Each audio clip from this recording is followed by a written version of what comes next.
I thought before we started, John, I thought it was appropriate. In my office, when I was in that office in the White House, I hung this flag of honor, which has the names of all of the victims of the 9/11 attacks, and I thought it would be appropriate to hang it today. That's very nice. For the conversation. Ladies and gentlemen, John Brennan is a friend, a colleague, a patriot, and an enormously talented individual. He was appointed as Assistant to the President for Homeland Security and Counterterrorism in January of 2009. He is a 25-year veteran of the CIA, having held several key overseas positions, particularly in the Middle East, that provide him a unique perspective regarding current conflicts and challenges. He was instrumental in the establishment of the Terrorism Threat Integration Center in 2003 and managed its transition to the National Counterterrorism Center that it is today. Upon leaving government service in 2005, John formed his own successful company and also served as the chairman of INSA from 2007 to 2008. And I sort of like to say we did a job swap. I came out of government. I became chairwoman. He went into government. We are fortunate to have John with us today to talk a bit about the threat to the homeland from his perspective and the way ahead with regard to protecting our homeland. John, why don't you start? You ready to swap jobs again? Back? No? No. Well, thank you very much, Fran, for inviting me here, and thank you to INSA and to CSIS for sponsoring this event, which I think is very important.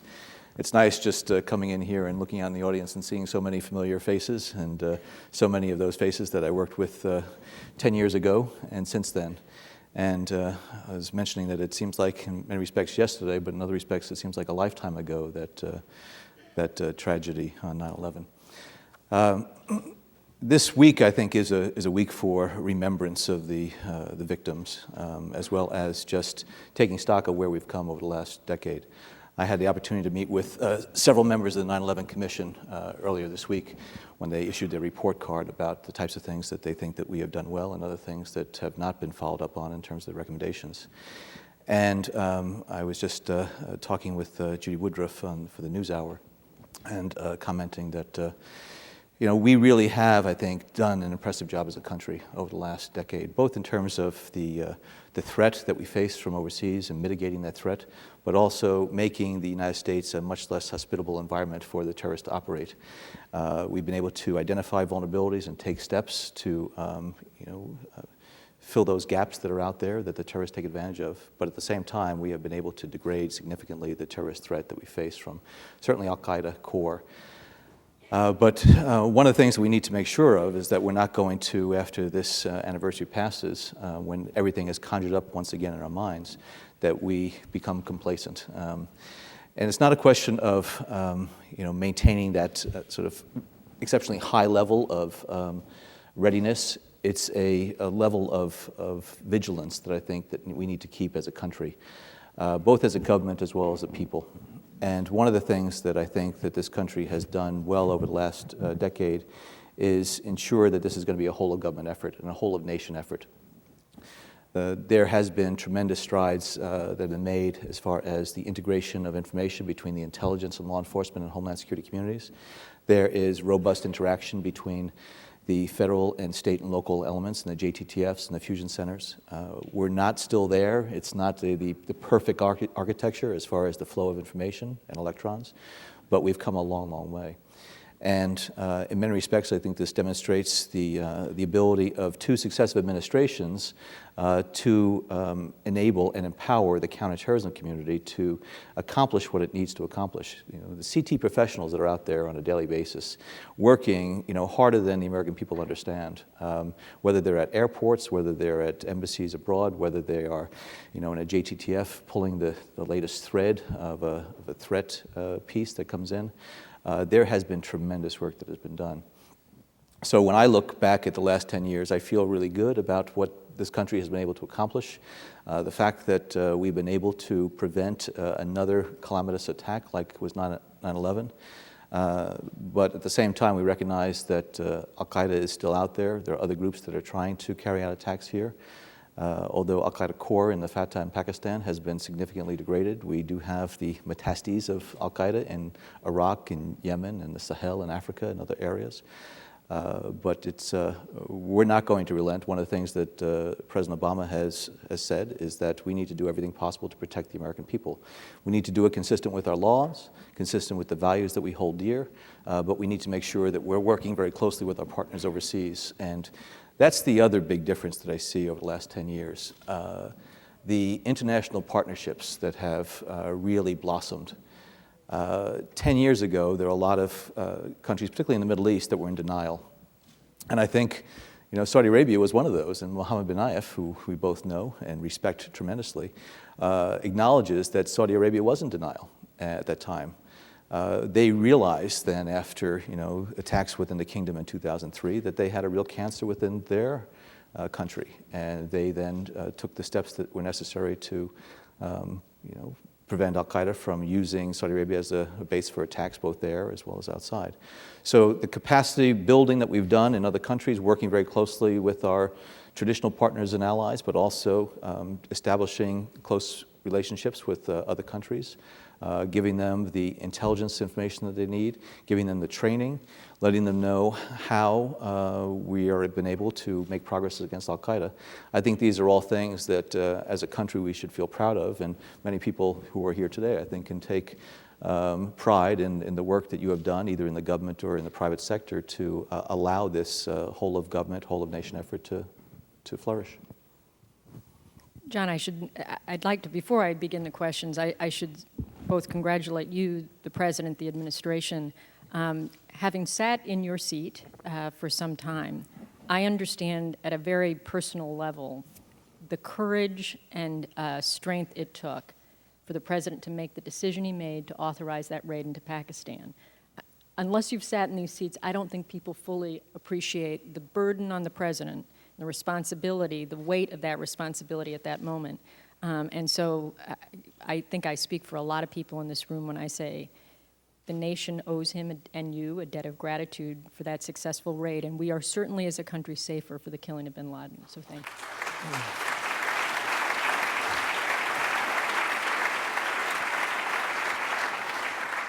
Well, as you know, the real credit goes to those very brave operators that carried out the raid, those very dedicated, diligent, and extremely proficient and expert intelligence officers that were able to pull the thread over so many years. And then to the President who was able to take that information in, both in terms of what we knew about it, which was circumstantial, but also I think it reflected the tremendous confidence that he has in the U.S. military as well as in the intelligence services. And yes, the intelligence failures are talked about quite a bit, and sometimes policy failures are attributed to be intelligence failures and vice versa. But I think that the President felt as though we did as good a job as possible, we, the U.S. government, as far as being able to understand what was happening in that compound in Abbottabad, that we basically had as much information as we could get securely without risking the potential operation. But at the same time, these operators have trained and have carried out these types of raids repeatedly. And one of the things that after the bin Laden raid that I've heard many, many times from our foreign partners is that they would come up and say, only the United States could do that. It really was, a way to demonstrate that the United States has that determination, that persistence, and the capability to project that type of capability to another part of the world and do it efficiently and effectively and, secretly. And that's one of the things that we were all impressed with, that the fact that the U.S. government can keep a secret, and that was something that the President insisted on. And, the compartmentation that is necessary for that, and doing it in a way that ultimately leads to success. But it's not one person, it's not one group of operators or a group of intelligence analysts. This is the product, I think, of work that was done tirelessly over the last decade. People have been going after bin Laden for a couple of decades, and it was a time of reflection, but also a time of, I think, remembrance of the victims, and that this was something that, this was justice. This was something that the American people wanted and deserved. Tell us, John, now, post the killing of bin Laden, how does that affect the threat? How do you see the current threat to the United States? Will al-Qaeda seek to retaliate? Do they have the capability of retaliating? Well, when we went into the compound and we were able to take some of the materials out of there, it was quite clear that bin Laden was heavily engaged in trying to direct operations. If anything, I think it also reflected his, how much he was distant from reality in terms of what al-Qaeda, could do, because he kept pushing for these operations, large operations, but the al-Qaeda organization, because of the depletion of operatives and because they couldn't train, they weren't able to carry out those attacks. What I think, looking back over the last several months, there's been a combination of events that really, I think, have set al-Qaeda back a lot. It was bin Laden, it was Ilyas Kashmiri, who was killed shortly thereafter. It was Atiya Abdurrahman, who was, very, very active and engaged, and the person from al-Qaeda core who was really orchestrating a lot of activities, whether it be in Yemen or the Sahel or other areas. Yunus al-Mauritani, that the Pakistanis announced were arrested, who was responsible for external plotting. These are the senior types who had the experience, they had the respect, they had the ability to orchestrate the organization. You take them off, now you have, Ayman Zawahiri, and you have, a few other guys, Abu Yahya al-Libi and others that still are out there, and we're going to be relentless as far as going after them. But al-Qaeda core, the senior leadership in the Fatah, really has taken some severe body blows. We need to maintain that pressure, and hopefully we're over the real speed bump that occurred with the Pakistanis because of the raid against the bin Laden compound, and I think it was demonstrated by the Yunus al-Mauritani capture. But we need to do things not just in the Fatah, we're going to keep pressure there, but al-Qaeda in Iraq is still very active and is attacking our troops, and al-Qaeda in the Arabian Peninsula is, as we say, the most operationally active franchise that is out there right now, and they both have a domestic agenda in Yemen, and it's taking on many, many characteristics of a traditional insurgency as it has pushed Yemeni forces as well as civilian government out of areas in Abiyan in the southern portion of the country.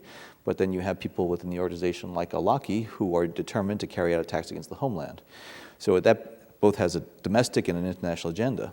Al-Qaeda in the Islamic Maghreb, is there, and they're looking at Libya and the arms bazaar that is available there.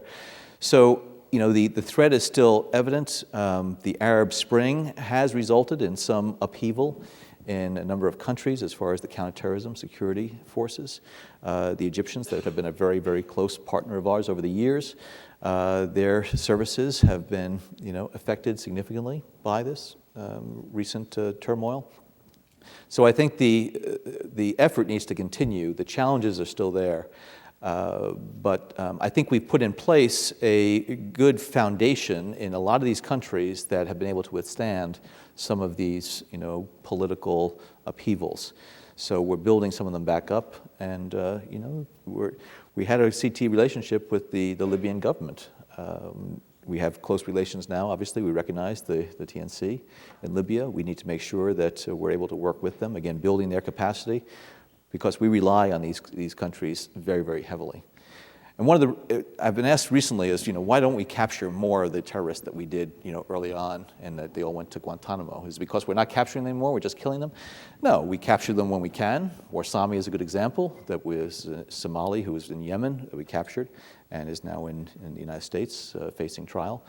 But we now rely and are able to rely heavily on a lot of these other countries, the Saudi Arabia, the Emiratis, the Moroccans, the Egyptians, and others who are now doing what they need to do. And so we don't need to do these things unilaterally. We work very closely with them so that they can, find, detain, arrest, try, imprison the terrorists that are a threat to them as well. And when other countries take these people into custody, do we get access? Do we get the intelligence related to the U.S. Homeland? Many times, and whenever there is a terrorist that is captured, the first thing we do is we ask for that type of direct access, whether it be in Pakistan or whether it be in Yemen or Saudi Arabia or other places. And usually the countries and the services will work with us. There are obviously some concerns that some of these countries have.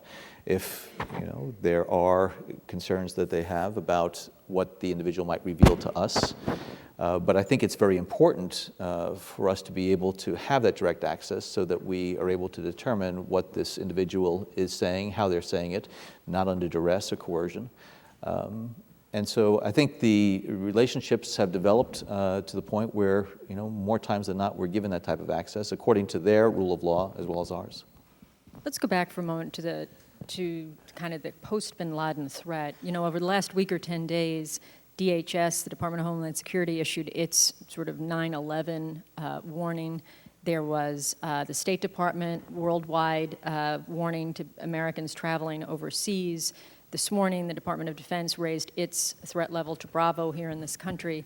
And so as Americans watching this, we know that there was some reference to a 9/11 anniversary attack at the Abbottabad compound from public reporting. What does this mean? Are you concerned about an anniversary type attack? And do you see increased threat reporting right now around the anniversary?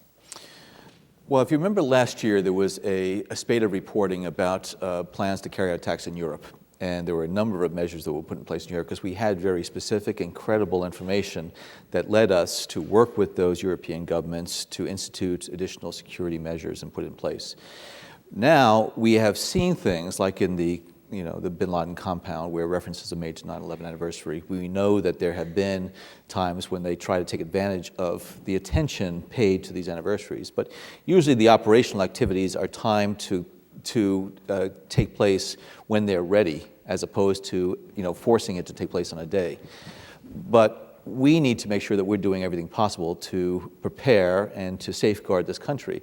So out of an abundance of caution, prudence, we have instituted a number of things this week and over the weekend where the FBI, Department of Homeland Security, Department of Defense, our Department of State issues alerts, advisories. We want to make sure people are aware that this could be an opportunity, that terrorist groups might try to take advantage of the large gatherings of people as a way to demonstrate that they can penetrate our defenses. So one of the things that the President has insisted on, and President Bush did the same thing, make sure we do everything possible before an anticipated either anniversary or time, so that we're best positioned to catch something before it actually comes to fruition. And that's what the case is here. But right now, and if we did have something specific and credible that would require some type of advisory alert to go out, we would put that out. I think we've come a long way in ensuring that that information gets out to the American public. And FBI and DHS are putting out these bulletins. There was a bulletin that's put out about threats in general aviation, highlighting the fact that Al-Qaeda keeps coming back to using aircraft as a platform or as a target. And this is something that we need to make sure that we maintain that vigilance for. John, like you, I had the privilege of working with Mohammed bin Nayef in Saudi Arabia and other intelligence chiefs around the world. But I have wondered, in the wake of the Arab Spring, where many of the governments, the governments that existed at the time I was there, have fallen, and there are concerns that those that replace that this is an opportunity that terrorist groups might take advantage of, whether it's Muslim Brotherhood in Egypt or Al-Qaeda in the Islamic Maghreb throughout North Africa. Can you talk a little bit about those counterterrorism relationships? Should we be concerned that they're not as strong? How do you view the changes that are taking place vis-a-vis the counterterrorism mission? Well, a couple things. One is that it was clear that Al-Qaeda was not at the vanguard of any of these movements, whether they be in Egypt or other places. And I think in some respects it exposed the bankruptcy of the ideology as not having the resonance that it hoped to have had 10 years after 9/11. But the impact on the CT relationships, I think, has been, in certain areas, significant from the standpoint of we've had to now work with new people, new organizations. There is a concern in places like Libya where there is not the same type of governmental control. There's a lot of man-pads and other things that are out there and potentially could be accessed and acquired by the terrorist organizations. But the professional relationships that exist, for example, between CIA, FBI, others with their counterparts, those are things that endure institutionally. And although there are changes in personnel, one of the things that, when I first noted this was back in the early 90s when a number of countries, including Jordan and Yemen, sided with Iraq and, when Iraq invaded Kuwait. But those intelligence relationships were able to withstand those political challenges, and they've endured. And the CT relationships over the years have strengthened so much that that becomes almost the sine qua non of the relationship between CIA and some of the local services, that you really are trying to collaborate against the terrorist challenge that we mutually face. So yes, there are some challenges here. We need to be able to continue to work with the Egyptian services. Tunisia has been a mixed record. Even before the upheaval there were things that they were doing that we were unhappy with, and we need to keep pressing. Yemen is a country that I have become all too familiar with over the past 2 years, and I've been out there numerous times. I can say today the counterterrorism cooperation with Yemen is better than it's been during my whole tenure. Now, that's a result of a number of factors. One is that the terrorist challenge is really significant there, and Al-Qaeda in the Arabian Peninsula really has put down roots, and it now has insurgency-like features to it. But the information is flowing back and forth. We're sharing information. The Yemenis have done a good job of finding and arresting and carrying out attacks against Al-Qaeda types. So even though Yemen is in the midst of this internal domestic turmoil, that counterterrorism relationship still stays strong. And that's so critically important for the United States. We want to do these things in a bilateral way, not unilaterally. We want to be able to work with the services, but that requires their cooperation. That requires that they adhere not just to their legal system, but to international standards and norms as well. Okay, so twice you've mentioned caches of unsecured weapons in Libya, so I've got to ask you what we're doing to make sure that those aren't taken and used against us or against others. Well, we've made a number of very clear points to the TNC and those that we're working with in the Libyan environment right now about the things that we are very concerned about.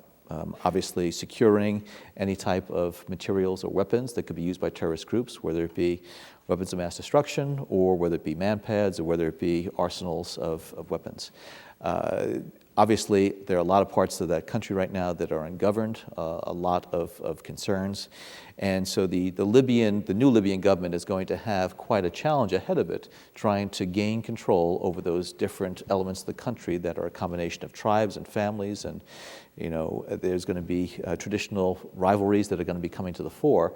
But this is where I think the United States does respond very well. We have people who are working very closely with the TNC.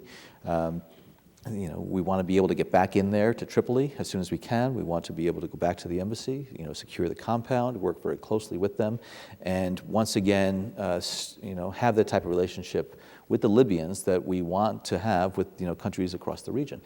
When you look at Al-Qaeda, and it's not just the Libyan Islamic fighting group that was a real concern and that still has people in different places, but a lot of the senior Al-Qaeda members are Libyans.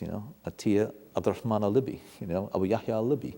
They're all, many of them, senior ones, are Libyans.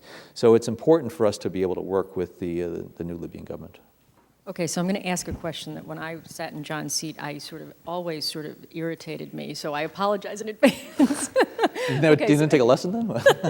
Well, you mentioned having met with the 9/11 commissioners about their report card. Okay, so the irritating thing is journalists will always ask you about the bad ones, not mention the other, 30 of them that you've completed. So I'm going to ask you talk to us about the 9 that they didn't give a good grade on, if you will, and what are the priorities there and likelihood that we can sort of close this one out?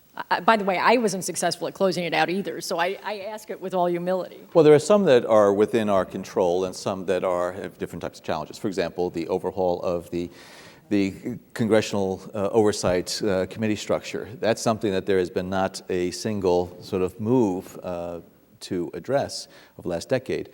That is something that I think needs to be addressed. It's tough, though. I'll give it to the Congress that, there are a lot of rice bowls there, but aside from that, the intersection between Homeland Security and intelligence and law enforcement and defense is quite challenging. So doing that, I think, is important to do. They need to do it thoughtfully.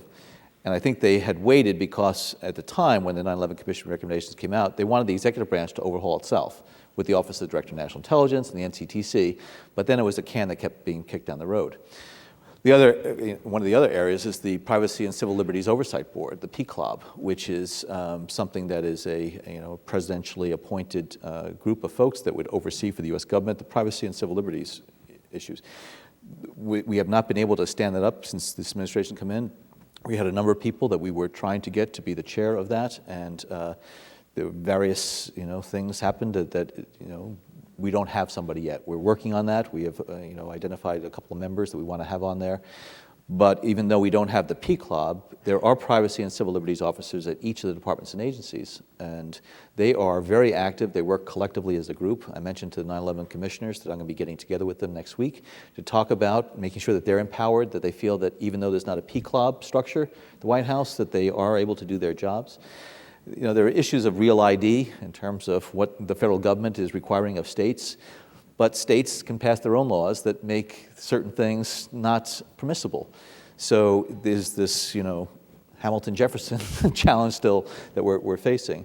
And biometrics, that's something that, it's an evolving arena that we need to, stay very much focused on, making sure that we're able. One of the things that they pointed out, that we don't have the processes in place to collect the information on exit from the United States. So these are things that we need to continue to work on. But when I look at some of the real fundamental recommendations of the 9/11 Commission, I think between, the two administrations over the last 10 years, you can check off a lot of them and say, boy, we really have come a long way. So, the fact that we still have some things to accomplish out there, we need to stay focused on them, but I like to look at those things that we were able to put in the win column. Let me ask you, folks here this morning will know exactly what my next question is. This is my hobby horse of the ones that are not accomplished yet, because I really worry about the consequences of it, and that is the additional bandwidth for first responders. There's a bill pending before Congress that the President has supported. Question to you is, one, what is the likelihood it will pass, given all the other things facing Congress right now, not least of which is the budget concerns and fiscal concerns? And second, is the President willing to make it a presidential priority to get this thing passed? This is, again, there's two administrations here, and it hasn't gotten done yet. But people will be hurt, and people will die if we don't get this thing done. And it's one of the things that the 9/11 commissioners did point to. And yes, there is the D block and making it available to those first responders in the state and local communities. But there's also the build out of it that's required in order to make sure that it is going to be, servicing that. But there also are issues related to, you have an interoperable system. You want to make sure that you have the systems engineering in place as far as the business model or the orchestration of that. It's not just being able to communicate with everybody in itself can lead to a very chaotic environment if there's no system in place that will allow that there's going to be some orchestration of that interoperability and connectivity. So the event of another 9/11, one of the real problems was there were so many people on the net weren't able to distinguish, and it was almost overloaded. So you need to make sure that you're able to build out a system that will be able to leverage that interoperability and that bandwidth in the spectrum. The President is committed to making sure that he's able to do what can be. But as you know, there is a big congressional stake in this. There are a lot of different sort of equities as well as perspectives on this. Should we be making more progress on this front? Yes. Should we be able to have an interoperable system that is going to be within some type of business architecture that will allow communication to take place, certainly in emergency situations, but not so that the airwaves are inundated with everybody who can access those channels? That would just lead to anarchy. John, talk to us for a moment about your view of how intelligence reform has been implemented and how it's working. You're on, I think the administration's on your second DNI. Jim Clapper will be with us later today. What is your view of how intelligence reform is working? I pause because there is, how is it working now and what does it need to do as far as the future is concerned? Jim Clapper has, I think, been outstanding. And he has tremendous breadth of experience in the intelligence community over the years, and he, I think, has the right touch. He's not trying to be overbearing, but at the same time, he recognizes that there needs to be an integrated community here. So I think the changes that have taken place have been in a positive direction. The real challenge and the rub, and this is one of the things the 9/11 commissioners noted as well, is that the DNI needs to have more control over personnel and budgets. Well, those personnel and those budgets happen to be in departments and agencies that have their own cabinet officials or agency heads with their own appropriators. And so it's easy enough to say, well, the DNI should be in charge of all the intelligence community that's scattered throughout these 16 or 17 departments and agencies. But the practical implementation of that, I think, is challenging. Do you really want to take away from this, the Secretary of State or the Secretary of Defense a large chunk of their workforce, and so the DNI will then make determinations based on what national requirements are? They have their departmental requirements as well that the intelligence mission is supposed to be able to service. So one of the things that Jim is trying to tackle also is the whole IT area. And that's on intelligence reform, making sure that you have an interoperable system there so that you don't have wasted resources and systems that are not able to be integrated, but you're going to have the appropriate systems in place that you take into account cybersecurity, compartmentation, other types of things. A lot of money, as people know, go into the whole IT structure. Bringing you water. I was afraid it wasn't a note. I don't want to have a note. Notes are never good in my business. So the president says to me, too, when I open his door, he goes, oh, no, Brennan's here again. It's not good news. President Bush had the same reaction to me. Talk to us for a moment. One of the things in the stand-up of the Department of Homeland Security was the intelligence and analysis capability. You talked about the DNI's role. What is the DNI's appropriate role when it comes to Homeland intelligence, and how has that intelligence capability at the department built, and how effective is it? Well, the Department of Homeland Security has, I think, a very unique responsibility because that's really where, the threat and vulnerability information really needs to come together so that we're able to map it in a way that the Department of Homeland Security can take the appropriate actions to mitigate those threats and to mitigate those vulnerabilities. And so there are different components, obviously, within Department of Homeland Security. Intelligence and Analysis Directorate there, and Karen is doing a great job. She needs to make sure that the Secretary has full visibility into those threats and vulnerabilities that the Secretary is responsible for addressing. And so, for example, yesterday we got together, the President has these biweekly sessions with the heads of the different departments and agencies responsible for counterterrorism. So, Defense and State and Homeland Security and FBI and CIA and others are there. We went over the 9/11 anniversary preparations. And we addressed the threat. We talked about what we're doing with our partners overseas. We talked about what the FBI is doing here with JTTFs. And we finished up, and rightly so, with Secretary Napolitano, who is going to say, okay, now in light of all of that, in light of the threat, in light of the engagements that we've had, this is what we're doing to ensure that we are as best prepared as possible to protect the homeland. That has to be informed not just by the intelligence community at large, but this is where INA really needs to be able to help Janet and others be able to identify those things here in the States that if the latest threat vector is coming from the Fatah and it's focused on bridges or tunnels, these are the things that we should be thinking about in terms of steps that we can take, what we need to do as a department so that we can address the vulnerabilities working with state and locals. So, what INA is doing inside DHS, it shouldn't be a replication of what NCTC is doing, which is just packaging of the threat. It's really taking that threat and now saying, okay, the DHS mission is this. We need to make sure that we're able to, again, map it against that mission so that the Secretary knows, okay, there are certain policy initiatives we need to take, certain measures we need to take, or additional security precautions. And what is the DNI's appropriate role when it comes to Homeland Security intelligence? I know that INSA issued a white paper this morning, and don't ask me about it because I haven't read it yet. I did read the top lines there, and there's Homeland Security intelligence, which is what that white paper focuses on, and I don't know whether or not it's being used synonymously with Homeland Security information. To me, that's the broader universe of information that is out there. Intelligence conjures up something that's acquired clandestinely or whatever. But that Homeland security information consists of many different components. There are things that will be acquired by, law enforcement and investigators, or at the border, as people write out their, applications, or from intelligence that's collected.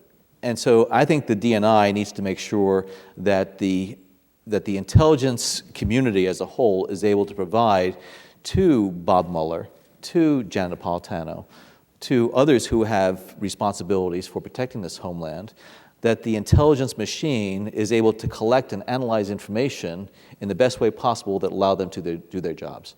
The president looks to them to make sure that they're able to uncover the threats or to address the vulnerabilities that exist here.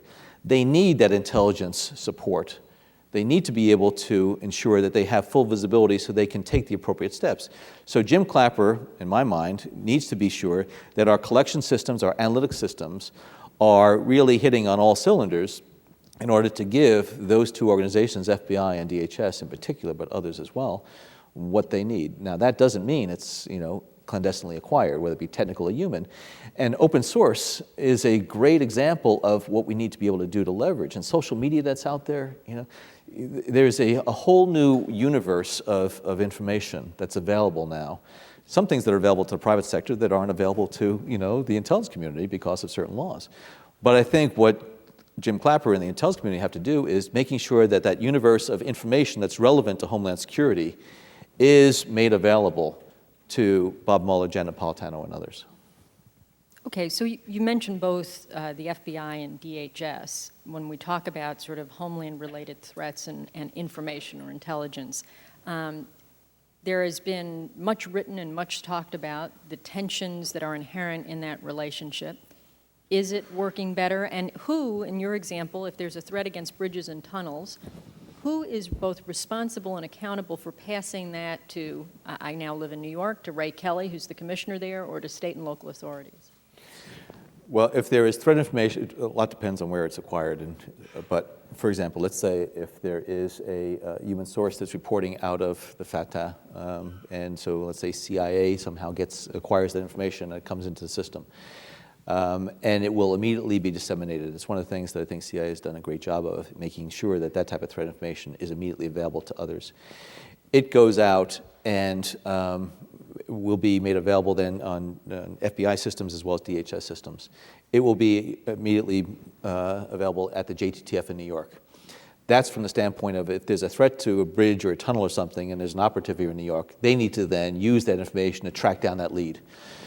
The JTTF's mission is not to ensure that there's the propagation of the information to state and locals, although frequently it's used for that. But it's an operational environment that you combine the federal agencies and state and local officials there so that they can run it down. DHS, in my mind, has the responsibility to ensure that state and local officials, as well as private sector, because the private sector is affected a lot, they have primary responsibility for ensuring that they're aware of this and that they can then take the steps, because it is going to be the state and locals who have the responsibility to step up maybe the security, the visible security presence at a bridge or tunnel, or that they need to do additional checks. But this is where I think Bob Mueller and Janet Napolitano have a very good relationship. Trying to control, though, dissemination of this type of information and making sure that people don't do anything until Janet picks up the phone and speaks to either Ray Kelly or Bob picks up the phone and speaks to Ray Kelly, it ain't going to happen. The thing is to make sure that it gets out there and that people are able to take action appropriately. That's why I think the nature of the information that is passed out there really needs to be at the releasable level. If the information that was first acquired includes some very sensitive operational information that, if exposed, could compromise sources and methods, that is not information that needs to get to state and local officials, in my mind. The fact that there's a threat, the fact that it might involve, a certain type of person or descriptor or whatever, that can get out, and that needs to get out quickly. And one of the things that I think Bob and Jen have been very good about is not saying, no, that's my job. No, that's my job. They want to make sure they're fulfilling their responsibilities, but they're not going to say to someone, don't share that threat information. That's the last thing anybody wants to do in the government these days. Don't share that threat information, that's my responsibility. I think it is fair to say that there has been a lot of progress on information sharing. But of course, nothing's perfect, right? And there are inevitable opportunities for failure, as I used to call them. the Abu Muttalib attempted Christmas Day bombing, information was imperfect, and it was imperfectly shared. Can you talk to us about the progress that you've made? The President put you sort of at the point of ensuring the information sharing improved. Can you talk to us about kind of how it's improved and your level of confidence in that improvement? Well, one of the things that we have done, I know that previous administrations have done as well, is that you want to make sure that you're able to leverage experiences so you can correct any flaws or deficiencies. And the President has insisted, whether it was on the Abu Muttalib incident or the Faisal Shahzad in Times Square or the Fort Hood shooting, that we look back and see what we had available to us and do the forensics on it, and to say, okay, in light of what we knew before that attack, what could we have done better, or what could we have been able to do if we just had a better system of either information sharing or different policies or whatever.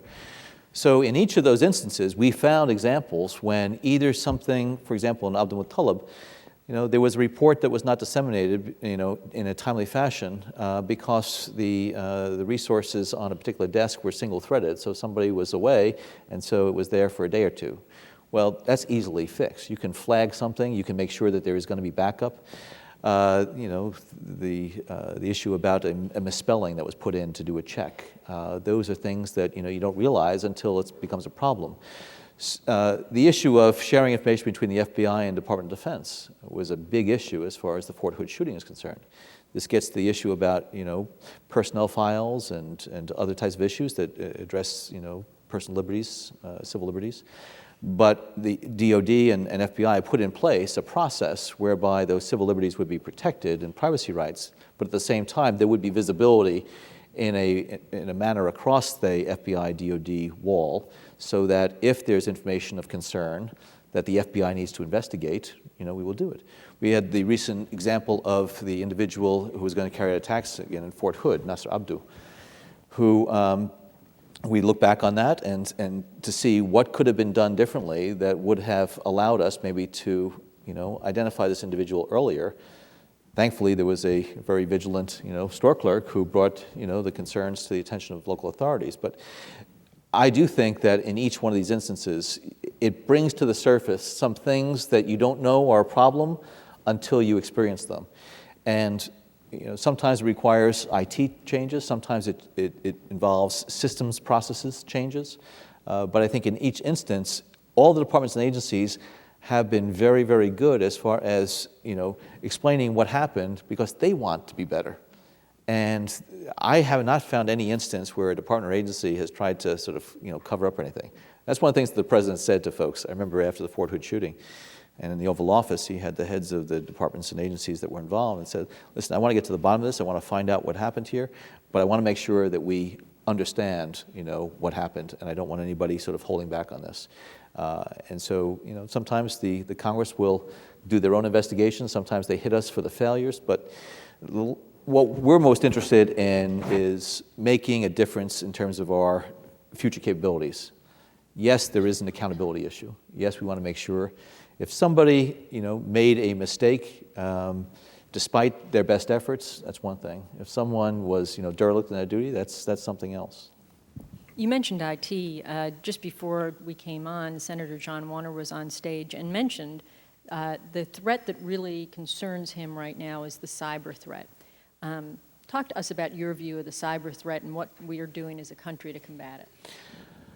Yeah, as challenging as the terrorist threat is, the cyber threat makes my head hurt even more. It really does, just because of the challenge that we face and the openness of the cyber environment. I mean, here we're talking about an environment, a domain that is, privately run, privately organized, and the U.S. government has responsibilities because U.S. government will feed off of that internet.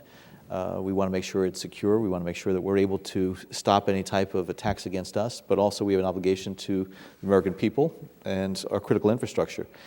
So there are a number of things that are underway, many of them that started in the previous administration, we're continuing to do, working with the private sector, being able to have the ability to acquire the signatures of different types of attacks, making sure we're able to share that information within the government, making sure we're able to share it with the private sector. One of the challenges is, particularly in the private sector, is that we want to make sure that they share their experiences with us when they get hacked. We want them to share it with us. But at the same time, they have their own sort of concerns that if that information gets out that they were successfully hacked, it could have an impact on their, stock prices. So what we're trying to do is to ensure that there's going to be this relationship with the private sector, that they feel confident they can share this information with us and that we'll be able to work with them. And there is a debate right now, and we had sent up to the Hill a legislative package that makes certain, has certain statutory requirements then of, the private sector, as well as abilities of the government to do things. We don't want to put in place a strict regulatory framework that is going to be, a deterrent to innovation and is going to paralyze the system. At the same time, though, the ability of either foreign actors or groups or even individual sophisticated hackers to cause damage is serious. And the cyber front is a concern, and it's an open environment. We've made some strides. It's one of the areas that the President has really focused on and insisted that we need to work harder, work faster, work better because of the concerns of the impact on not just our civil liberties in terms of hacking and intellectual property, but also on our economic well-being. Does the U.S. government have both the capability and the legal authorities that it needs to combat this threat? And if not, what are the sorts of legal authorities that you think you need? Well, the legal authorities, some of them are addressed in the legislative package. And, there are some people who feel as though we need to go even further as far as giving the U.S. government additional capabilities in this area and requirements as far as the private sector is concerned. More regulation of that. There are ways that I think we can address it. Do we have the capabilities? The technical world changes every day, and the capabilities of these hackers and those who are trying to do us harm continue to evolve. We do have, I think, rather significant capabilities. We are doing a number of things. We have a pilot that has been running with the Defense Industrial Base to try to make sure that we're able to work with them so that they are subject to being targeted by, cyber hackers abroad, whether it's, other countries or companies that are trying to steal from them. So I think with these pilots, we will experience certain things. We have to make sure that we're doing it consistent with, issues related to legal liabilities and whatever. But, I think that we need to look very seriously at this environment if we're going to have it as the backbone of our, daily lives. What really needs to be done there that will make it more secure. Some folks feel as though the market is going to develop that once it becomes cost prohibitive for these cyber attacks, because the losses are, billions of dollars. But allowing the market just to, evolve in a way that will ensure some additional cybersecurity, I think, is a bit short-sighted. I think there are things that the government can do in collaboration with the private sector that make a lot of sense. Are there specific things that you'd like to see, being now a member of that private sector, are there specific things that the private sector could do to be helpful to the government? Are there asks that the government has of the private sector in this area? Well, part of it is just making sure they have the dialogue, and I think the dialogue has been very good with certain segments of the private sector. Certainly, aviation industry, a lot of the financial sector components are very good as well. I do think it is making sure that these private sector companies do share with us, and the Department of Homeland Security has primary responsibility here, share with us their experiences. We need to understand the different types of attack vectors, the different types of signatures. We need to make sure that we have that visibility into what their experiences are. But also to, voluntarily, they can do some things themselves to tighten up their security practices. And there are guidelines and things that we can help them with. But their security is dependent in large measure on the discipline and the rigor that they have in ensuring the protection of their databases, of their critical information that they have. And particularly at a time of cost cutting with, the economy where it is, some companies will pare back those long-term investments because they want to make sure that, they're able to do what they need to do this week. And if they're paring back those cybersecurity investments, I think they're doing it at their own peril. They need to continue to focus on that and devote the appropriate resources to it.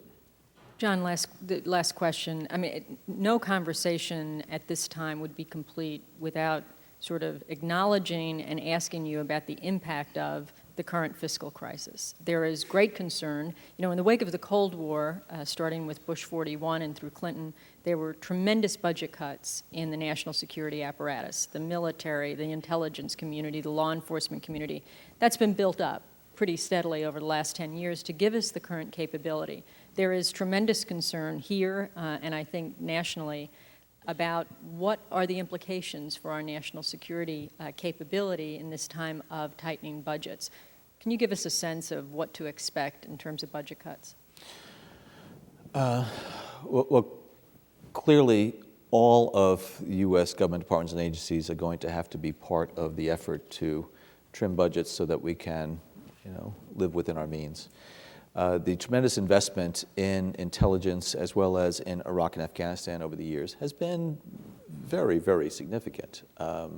And as we wind down in Iraq and as we're now looking at Afghanistan, we have to make sure that we're able to have the capabilities that will ensure that the investment that was made is going to allow us to do what we can to work with our partners, the Iraqi government, the Afghan government, whatever.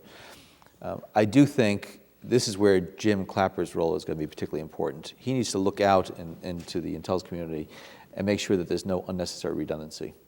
And you need to have redundancy, but it needs to be thoughtful, it needs to be deliberate as opposed to unnecessary. I think you also have to look at some of these very sort of big ticket items, some of the technical programs, whether we're talking about satellite architecture. What we need to do is to make sure that we're focused on not the capability, but what is it we're trying to accomplish? And make sure that we're able to achieve those missions almost irrespective of the platform or the capability. And sometimes, and we know that Congress will have certain pet projects, as well as agencies will have certain pet projects. We need to make sure that they are useful, meaningful, important, and necessary for the mission that lies ahead of us.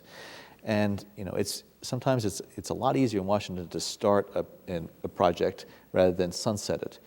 But some things, serve their time, and that's why I give Bob Gates a lot of credit for in the Department of Defense. He made some really tough decisions that, it resulted in a hue and cry against him, but these were big dollar savings, and he was able to reinvest it in other parts of the Pentagon. And I think this is where Jim Clapper needs to make sure that he looks out over the U.S. government and says, okay, what are the real intelligence priorities there? You were talking before about Homeland Security information. It's critically important. Wants to make sure that there is going to be the capabilities that exist and are resourced appropriately for that. And again, then on the IT front, there is a lot of money invested in IT, and I think as we move forward in some of these new areas, whether it be cloud computing or integrated networks and systems, there are savings that I think can be achieved. And but we don't want to hurt ourselves in terms of what the American people expect and want from the intelligence community. But I do think that having somebody who can sit on top of it and say, this was, it served its time, served a useful purpose during its time, but now is the time to sunset it. John, let me thank you for your time today. Let me thank you for your service, and I think everybody here wishes you every continued success. Thank you. Thank you.